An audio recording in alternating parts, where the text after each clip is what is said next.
Simboliski nopērti ar pūpoles veidienas pūpoli rīksti vairāk nekā 20 Madonas apkārtnes mākslinieku Madonas muzeja izstāžu zālēs atklāja savu darbu izstādi mūsējie. Izstāde būtībā ir kā atskaite par padarīto aizvadītajos 2 gados. Es skatos, diezgan daudz ir ienākusi fotogrāfija, gan Ketlers, gan Ineses, gan Olīts Šlesers darbos, fotoapdruka, tā jāsaka precīzāk. Un tas ir interesanti, tad Vita, es domāju, ir tomēr uzticīga savai grafikai, tāpat kā mēs ar Valēriju savai glezniecībai. Vieni no Madonas puses redzamākajiem māksliniekiem ir Māja Jakoviča un Valērijas Baida, gleznotāju tandēms darbā un ģimenē.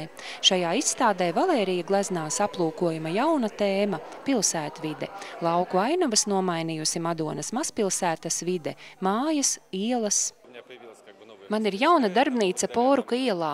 No turienes pavaras brīnišķīgs skats uz Madonu, un tas man ir iedvesmojis. Bija tik skaista ziema, tagad ir pavasaris. Mēs mākslinieki esam emocionāli un savu emociju arī attēlojam. Tā ir Madona. Vai mākslinieki gūst iedvesmu viens otra darbos, vai jūtam arī radošā ietekme ģimenē?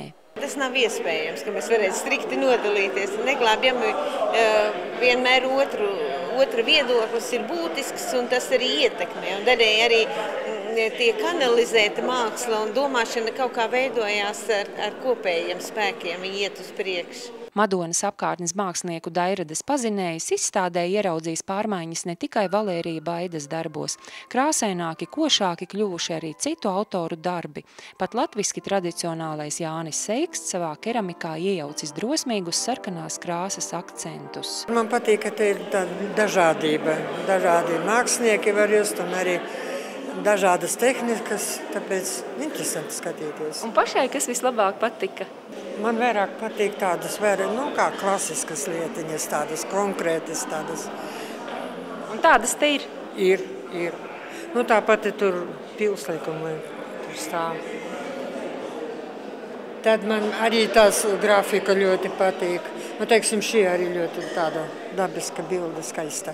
Kaut gan tā tehnika cita, bet ļoti interesanti. Gleznas, fotogrāfija, grafika, keramika – šo Madonas puses mākslas daudzveidību varat aplūkot līdz pat 22. maijam.